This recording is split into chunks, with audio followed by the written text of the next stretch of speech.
Hi guys, this is Tori with Acoustic Interviews, and I'm here with Sparks the Rescue. You guys have acquired some new members, so can you guys personally introduce yourselves and tell us what you do in the band? Hey, I'm Nick. I'm the drummer.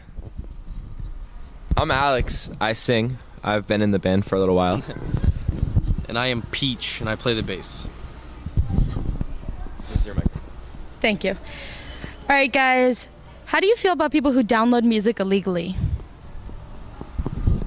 I mean, it's a long subject I could go over for a while, but I feel like a lot of artists use those pipelines and use them to help promote their music, so I don't feel totally against the idea of torrenting, but I feel that a lot of artists deserve credit for the music they create and publish, so it's a tough battle. I think now with downloading, for me, it's like just get Spotify, you know? I have Spotify, so it's great, you know? There's cool programs out there to not download. You shouldn't.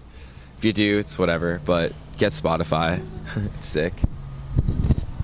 I basically have to share the exact same sentiments that were sort of already given. I mean, in any way you kind of shape it, stealing really isn't right for whatever, you know, certain things.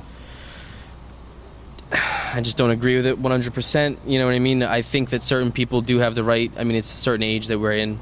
You do have the right to certain kind of free things, but for the most part, you know, art, it's not really my thing. Do you think that's like a government level could be taking control? Do you think there's something there? No, I don't. The Illuminati. Of course, it's always the Illuminati. Do you really think that? I mean, they rule the industry, right? Tell them about it. I don't want to. Let's go on to the next question. All right. How'd you guys get into music? It started probably in school and listening to some of my favorite bands when I was younger. You know?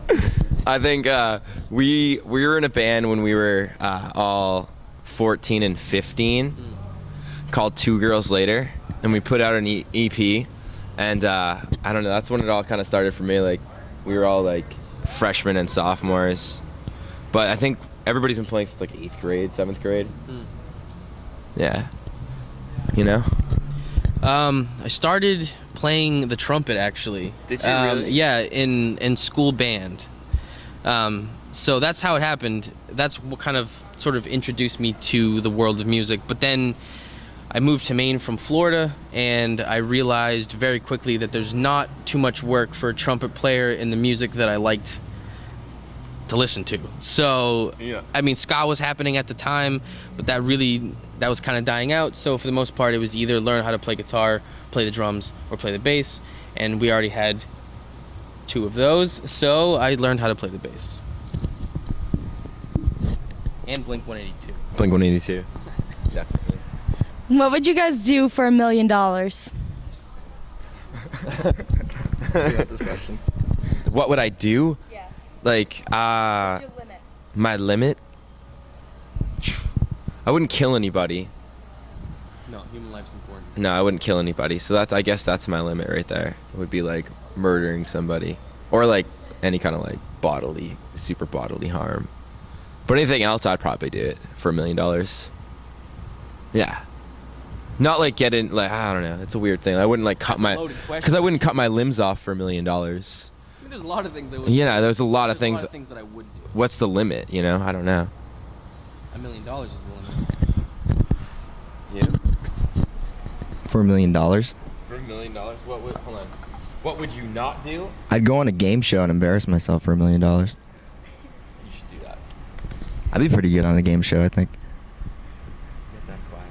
Yeah, like people are like waiting for that answer to that question. What's that $1 million question?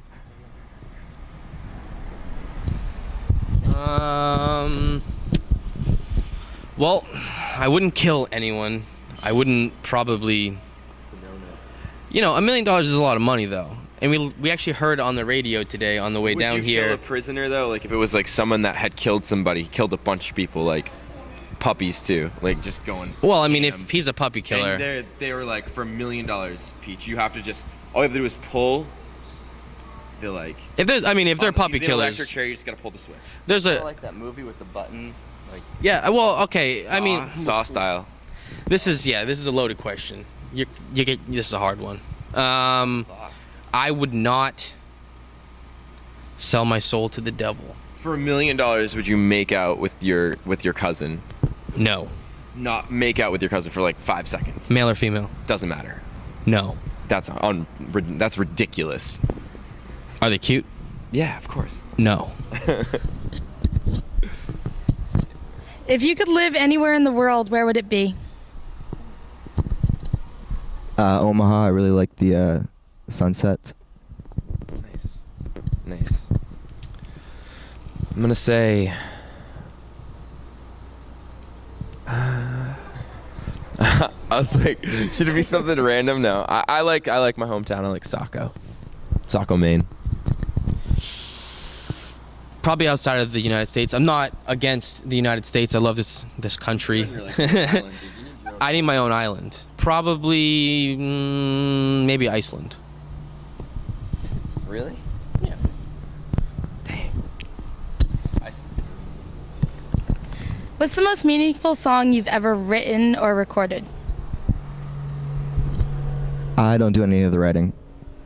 You've written some songs though. You've written a lot of songs. Yeah,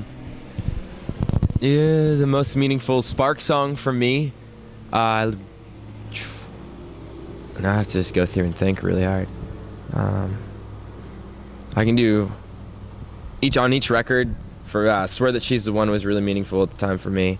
On Eyes to the Sun, and then How to Make a Heart Hollow was really meaningful to me on Where Sam and Chris With, and then Phoenix was really meaningful to me on the latest record, and then I would say that Sunburn on this new record that's coming out on Tuesday. It's coming out on Tuesday. Truth Inside the Fiction. Pick it up on iTunes, Spotify, whatever. Download it. What do you think your message to your fans is?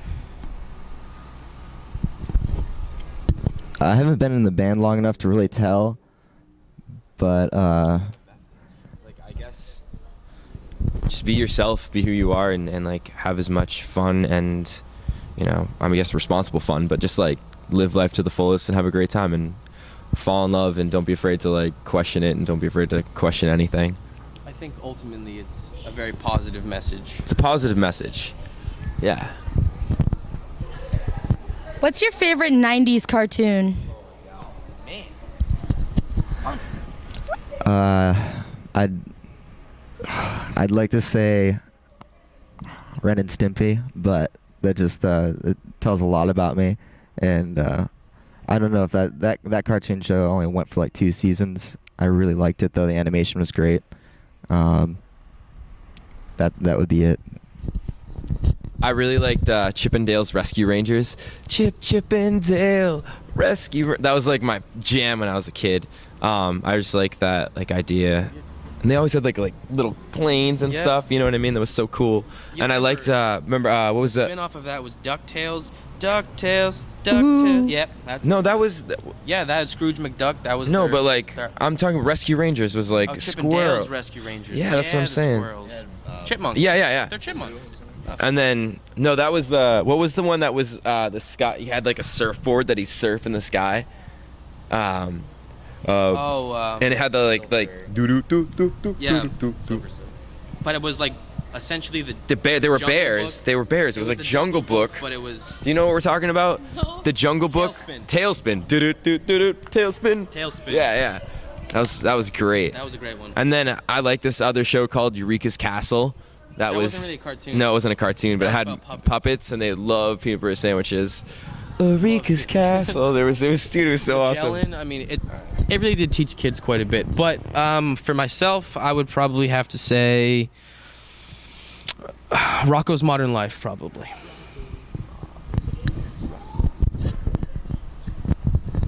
What's the first memory you guys ever have, like of your entire life? Sorry, was that memoir? Memory. Memory? First memory. Yeah. Could you spell that? First memory. Jeez.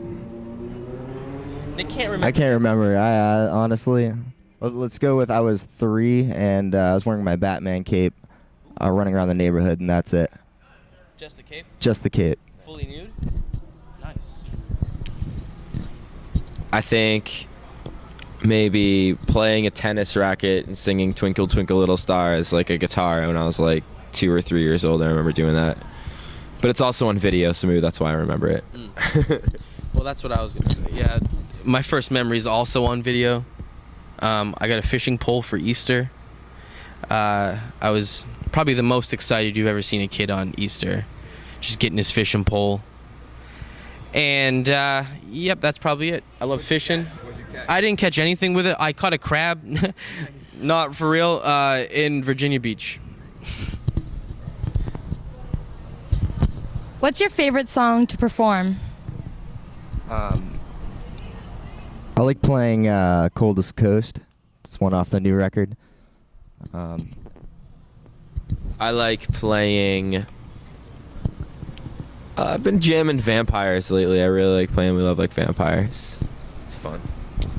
I like them all, really. If I had to choose one, I would probably pick something newer, just because it's brand new. And that would be Suicide Kings.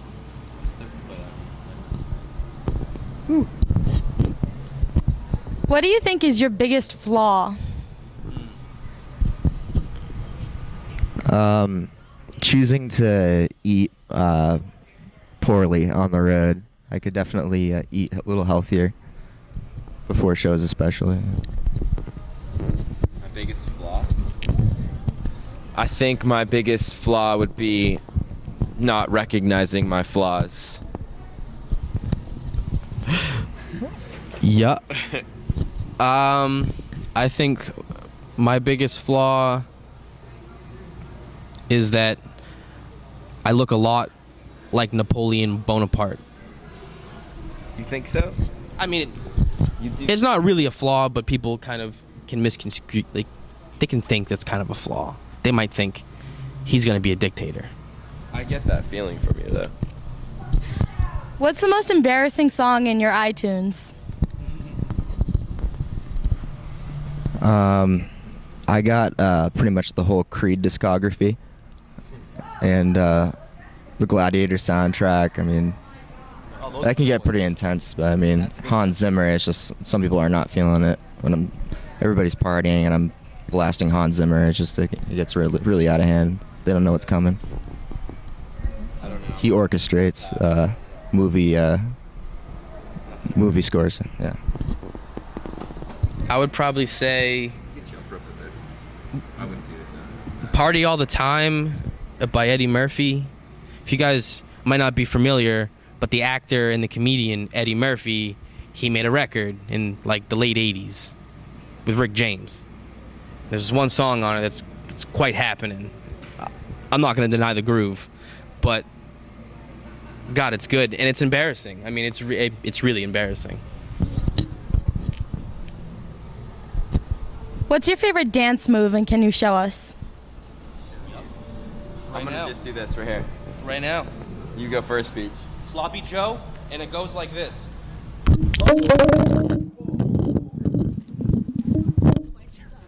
That is embarrassing. While we're here, I'm gonna show you my dance. Slow motion. That's my move. Right? That's the Sloppy Joe.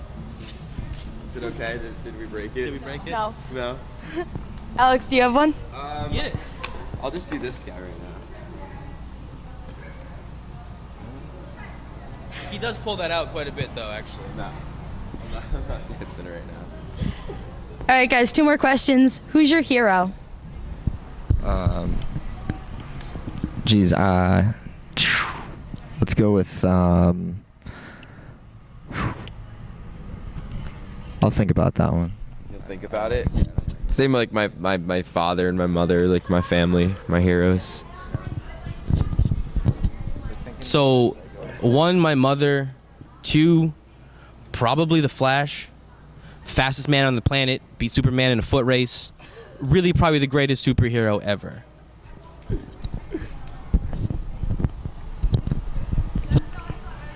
I am my own hero. All right, guys, last question. Do you have any plans for the future or anything you want to promote right now? Obviously, let me start.